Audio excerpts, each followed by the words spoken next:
Hello students, GK tech Bangla চ্যানেলে তোমাদের সকলকে স্বাগত। তো আবারও চলে এসেছি আজকে নতুন একটি ক্লাস নিয়ে। 40+ প্রশ্ন রয়েছে আজকেও। তো প্রশ্নগুলি তোমরা নোট করে নাও অথবা মুখস্থ করে নাও, কারণ এই ধরনের প্রশ্নই তোমাদের আসে।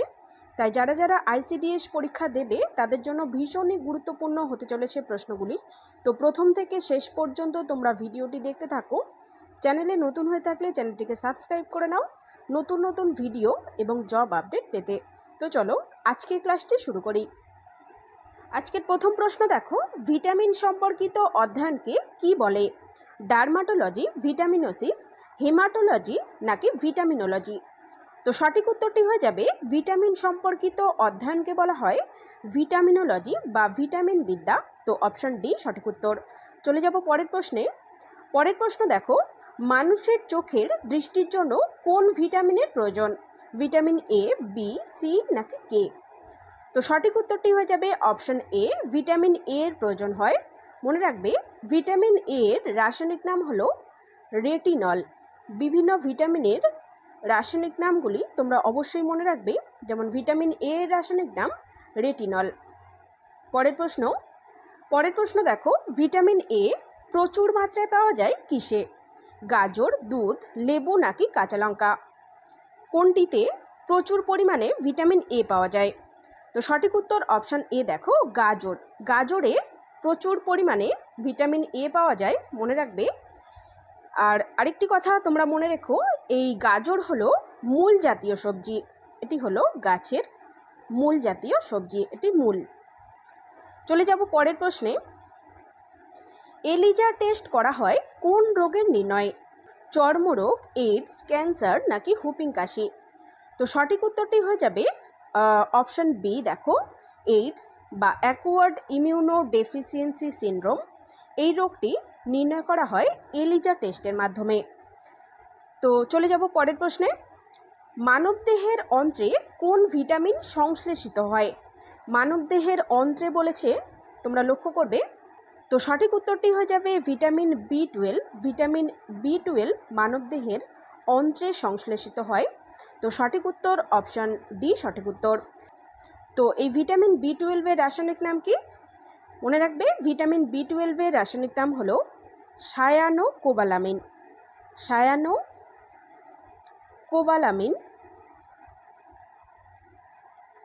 এটি হলো ভিটামিন বি12 এর রাসায়নিক নাম। চলে যাব পরের প্রশ্নে।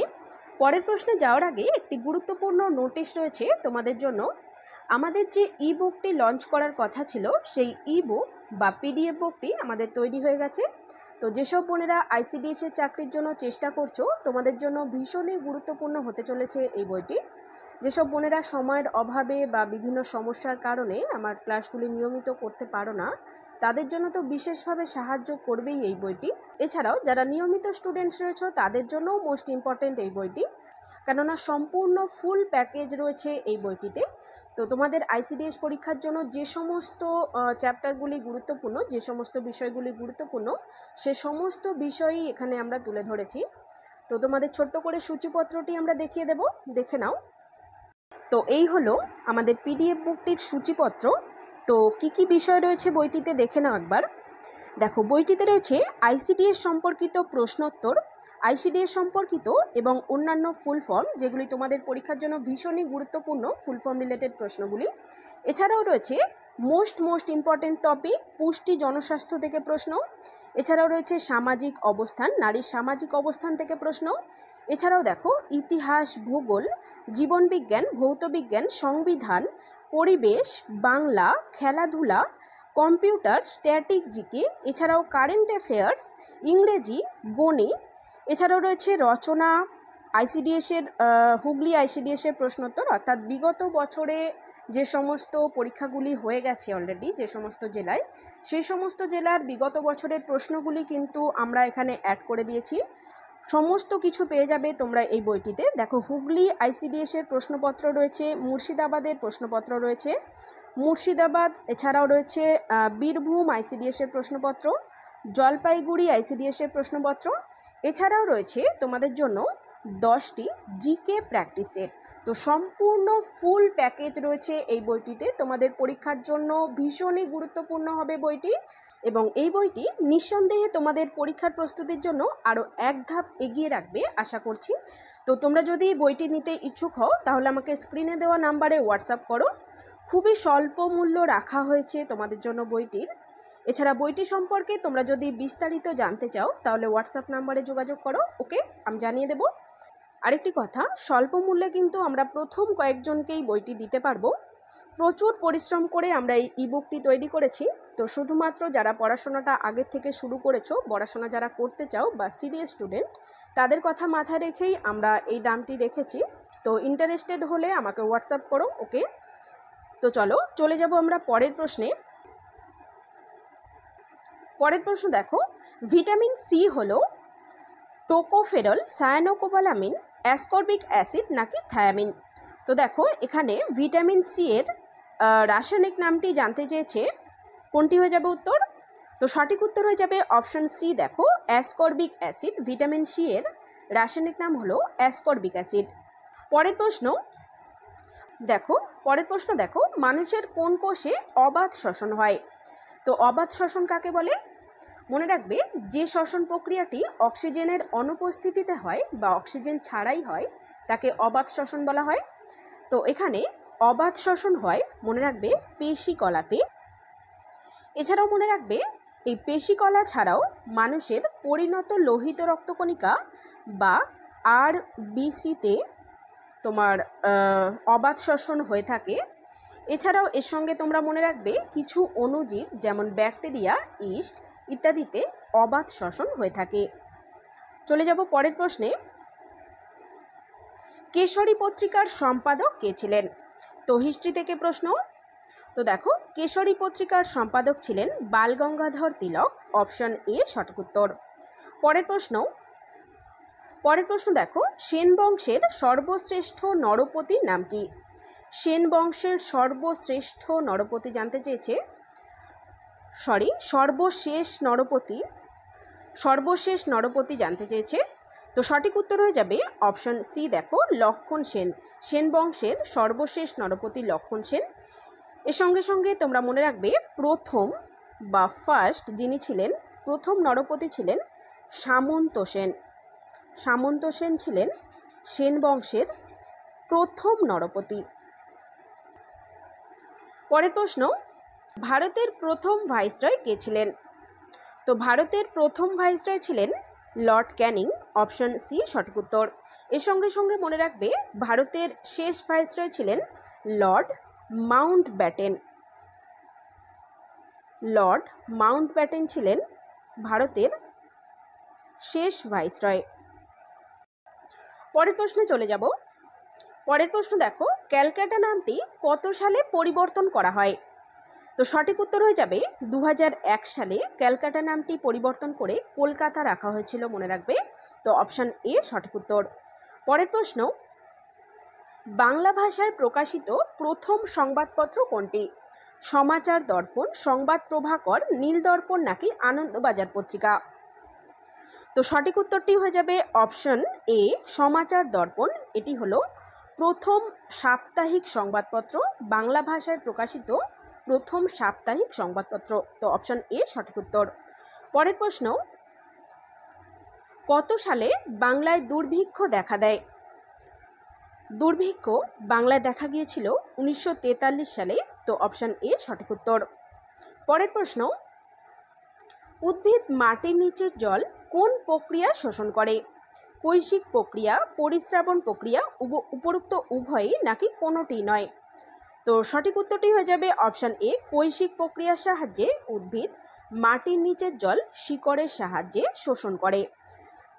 পরের প্রশ্ন দেখো, স্থলজ মেরুদণ্ডী প্রাণীদের শ্বাস অঙ্গ কোনটি? তো সঠিক উত্তর অপশান বি ফুসফুস। ফুসফুস হলো স্থলজ মেরুদণ্ডী প্রাণীদের প্রধান শ্বাসঙ্গ। পরের প্রশ্ন, বঙ্গভঙ্গ আন্দোলন হয়েছিল কত সালে? বঙ্গভঙ্গ আন্দোলন কত সালে হয়? খুবই সহজ প্রশ্ন। সঠিক উত্তর অপশান এ 1905 সালে বঙ্গভঙ্গ আন্দোলনটি হয়েছিল। চলে যাব পরের প্রশ্নে। ভারতের বৃহত্তম হিমবাহ কোনটি? তো ভারতের বৃহত্তম হিমবাহ হলো সিয়াচেন হিমবাহ। এটি কোথায় অবস্থিত? মনে রাখবে, সিয়াচেন হিমবাহটি কারাকোরাম পর্বতে অবস্থিত। কারাকোরাম পর্বতশ্রেণীতে এটি অবস্থিত। তো এখানে সঠিক উত্তর অপশন বি, সিয়াচেন হিমবাহ হলো ভারতের বৃহত্তম হিমবাহ। পরের প্রশ্ন, দুর্গেশ নন্দিনী উপন্যাসটি কার লেখা? বিখ্যাত একটি উপন্যাস দুর্গেশ নন্দিনী। তো মনে রাখবে, এটি বঙ্কিমচন্দ্র চট্টোপাধ্যায়ের লেখা একটি ঐতিহাসিক উপন্যাস। তো অপশন বি সঠিক উত্তর। চলে যাব পরের প্রশ্নে। পরের প্রশ্ন দেখো, অভিজ্ঞান শকুন্তলম কে রচনা করেন? অভিজ্ঞান শকুন্তলম এই বইটি রচনা করেছিলেন বিখ্যাত কবি কালিদাস। অপশন সি সঠিক উত্তর। পরের প্রশ্ন দেখো, পরের প্রশ্ন রয়েছে, পশ্চিমবঙ্গে সবচেয়ে বেশি বৃষ্টিপাত কোথায় হয়? সবচেয়ে বেশি বৃষ্টিপাত কোথায় হয় জানতে চেয়েছে। তো সঠিক উত্তরটি হয়ে যাবে বক্সাদুয়ারে, যেটি আলিপুর দুয়ার জেলায় অবস্থিত। বক্সাদুয়ার হলো আলিপুর দুয়ার জেলার একটি স্থান। তো এখানে সবচেয়ে বেশি বৃষ্টিপাত হয়ে থাকে পশ্চিমবঙ্গের মধ্যে। তো অপশন বি সঠিক উত্তর। পরের প্রশ্ন, পশ্চিমবঙ্গের গঙ্গা নদী কোথায় বিভক্ত হয়েছে? তো সঠিক উত্তরটি মনে রাখবে, মুর্শিদাবাদের কাছে ধুলিয়ান শহরে গঙ্গা নদীটি ভাগীরথী এবং পদ্মা নদীতে বিভক্ত হয়ে গেছে। তো অপশন বি সঠিক উত্তর, মুর্শিদাবাদে গঙ্গা নদী বিভক্ত হয়েছে। চলে যাব পরের প্রশ্নে। পরের প্রশ্ন দেখো, পশ্চিমবঙ্গের প্রথম মুখ্যমন্ত্রী কে ছিলেন? পশ্চিমবঙ্গের প্রথম মুখ্যমন্ত্রী কে ছিলেন জানতে চেয়েছে। তো প্রশ্নটি তোমাদের এর আগেও করানো হয়েছে, উত্তর করো। এবং ভিডিও সেশনটি যদি তোমাদের ভালো লাগে একটি লাইক করে দাও এবং বন্ধুদের মাঝে শেয়ার করে দাও। তো সঠিক উত্তরটি হয়ে যাবে অপশান এ, প্রফুল্লচন্দ্র ঘোষ ছিলেন পশ্চিমবঙ্গের প্রথম মুখ্যমন্ত্রী। পরের প্রশ্ন, জনসংখ্যা হিসাবে পশ্চিমবঙ্গের বৃহত্তম জেলা কোনটি? জনসংখ্যা হিসাবে জানতে চেয়েছে। তো সঠিক উত্তর হয়ে যাবে উত্তর 24 পরগনা জেলাটি। উত্তর 24 পরগনা জেলা জনসংখ্যা হিসাবে পশ্চিমবঙ্গের বৃহত্তম জেলা। তো অপশান এ সঠিক উত্তর। পরের প্রশ্ন, কোন দেশের সহযোগিতায় দুর্গাপুর স্টিল কারখানাটি তৈরি হয়েছিল? তো সঠিক উত্তর হয়ে যাবে অপশান এ, ইউকে বা ইউনাইটেড কিংডম এর সহযোগিতায় দুর্গাপুর স্টিল কারখানাটি তৈরি হয়েছিল। চলে যাব পরের প্রশ্নে, জলের চেয়ে হালকা ধাতু নিম্নলিখিত কোনটি? তো সঠিক উত্তরটি হয়ে যাবে সোডিয়াম। সোডিয়াম হলো জলের চেয়ে হালকা একটি ধাতু। অপশান বি সঠিক উত্তর। এছাড়াও তোমরা মনে রাখবে, জলের চেয়ে ভারী অধাতু অনেক সময় জিজ্ঞাসা করা হয় কোনটি। মনে রাখবে, জলের চেয়ে ভারী অধাতু হলো অসমিয়াম। অসমিয়াম হলো জলের চেয়ে ভারী একটি অধাতু। এটি কিন্তু ধাতু নয়, এটি একটি অধাতু। পরের প্রশ্নে চলে যাব, ভারতীয় রসায়নবিদের জনক কাকে বলা হয়? সঠিক উত্তর হয়ে যাবে অপশন বি, দেখো, প্রফুল্লচন্দ্র রায়কে ভারতীয় রসায়নবিদের জনক বলা হয়। পরের প্রশ্ন, পৃথিবীর কোথায় বস্তুর ওজন শূন্য হয়? মোস্ট ইম্পর্টেন্ট প্রশ্ন এটি, এবং প্রত্যেকটি প্রশ্নই ইম্পর্টেন্ট, তোমরা আশা করি নোট করছো। তো দেখো, পৃথিবীতে বস্তুর ওজন শূন্য হয় একমাত্র পৃথিবীর কেন্দ্রে। অপশন বি সঠিক উত্তর। পরের প্রশ্ন দেখো, ভারতের সবচেয়ে বেশি গম উৎপাদন হয় কোন রাজ্যে? তো সঠিক উত্তর হয়ে যাবে অপশন ডি, দেখো, উত্তরপ্রদেশ রাজ্যে ভারতের সবচেয়ে বেশি গম উৎপাদন হয়ে থাকে। পরের প্রশ্ন, কেন্দ্রীয় চা গবেষণাগার কোথায় অবস্থিত? তো এটি অবস্থিত জোরহাটে। অপশন ডি সঠিক উত্তর। পরের প্রশ্নে চলে যাব। পরের প্রশ্ন দেখো, গণপরিষদের স্থায়ী সভাপতি কে ছিলেন? গণপরিষদের স্থায়ী সভাপতি জানতে চেয়েছে। তো সঠিক উত্তর হয়ে যাবে option A, doctor Rajendra Prasad. ইনি ছিলেন গণপরিষদের স্থায়ী সভাপতি। পরের প্রশ্নটি দেখো, ভারতের আইনসভা কি নিয়ে গঠিত? তো সঠিক উত্তরটি হয়ে যাবে অপশন ডি, সবকটি, অর্থাৎ লোকসভা, রাজ্যসভা এবং রাষ্ট্রপতি এই তিনটি নিয়েই ভারতের আইনসভা তৈরি হয়। পরের প্রশ্ন দেখো, বিশ্ব স্বাস্থ্য সংস্থার প্রধান কার্যালয়টি কোথায় অবস্থিত? বিশ্ব স্বাস্থ্য সংস্থা বা ওয়ার্ল্ড হেলথ অর্গানাইজেশন এর সদর দপ্তর কোথায় অবস্থিত বা প্রধান কার্যালয় কোথায় অবস্থিত?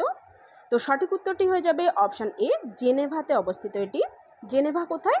জেনেভা হলো সুইজারল্যান্ডের একটি শহর। HLL এর পুরো নাম কি? তো দেখো, HLL ফুল ফর্ম সম্পর্কিত প্রশ্ন, এই সম্পর্কিত প্রশ্নগুলি কিন্তু তোমাদের জন্য ভীষণই গুরুত্বপূর্ণ, অবশ্যই পড়বে তোমরা। তো দেখো, HLL এর ফুল ফর্ম হলো high level language, option A সঠিক উত্তর। পরের প্রশ্ন, রাগবি ফুটবলে কতজন করে খেলোয়াড় থাকে? রাগবি ফুটবলে প্রতিটি দলে কতজন করে খেলোয়াড় থাকে জানতে চেয়েছে। তো সঠিক উত্তর অপশান বি, 15 জন করে। প্রতিটি দলে 15 জন করে খেলোয়াড় থাকে এই খেলায়। পরের প্রশ্নে চলে যাব, বেটন কাপ কোন খেলার সঙ্গে যুক্ত? তো সঠিক উত্তরটি হয়ে যাবে অপশান বি, হকি খেলার সঙ্গে যুক্ত এই বেটন কাপ। পরের প্রশ্ন, কম্পিউটারের প্রাথমিক মেমোরি কাকে বলা হয়? তো সঠিক উত্তর হয়ে যাবে অপশান এ, র্যামকে কম্পিউটারের প্রাথমিক মেমোরি বা প্রধান মেমোরিও বলা হয়। মনে রাখবে, র্যামের ফুল ফর্ম কি? র্যামের ফুল ফর্ম হলো র্যান্ডম অ্যাক্সেস মেমোরি, মনে রাখবে। পরের প্রশ্নে চলে যাব। পরের প্রশ্ন দেখো, কম্পিউটারের মেমোরি কি দিয়ে তৈরি করা হয়? তো সঠিক উত্তর অপশন এ, সিলিকন দিয়ে কম্পিউটারের মেমোরি তৈরি করা হয়। তো এখান থেকে তোমাদের একটি প্রশ্ন জিজ্ঞাসা করি, সিলিকন ভ্যালি অফ ইন্ডিয়া কাকে বলা হয়? তো এই প্রশ্নটি তোমাদের হোমওয়ার্ক রইল, তোমরা আমাকে কমেন্ট করে জানিও। তো চলে যাব পরের প্রশ্নে। পরের প্রশ্ন দেখো, কত সালে ইন্টারনেট চালু করা হয়? কত সালে ইন্টারনেট চালু করা হয় জানতে চেয়েছে। তো সঠিক উত্তরটি হয়ে যাবে অপশন ডি, 1983 সালে। পরের প্রশ্ন, জ্যোতি বসু প্রথম কত সালে মুখ্যমন্ত্রী হিসাবে নির্বাচিত হন? এটিও ভেরি ভেরি ইম্পর্টেন্ট প্রশ্ন।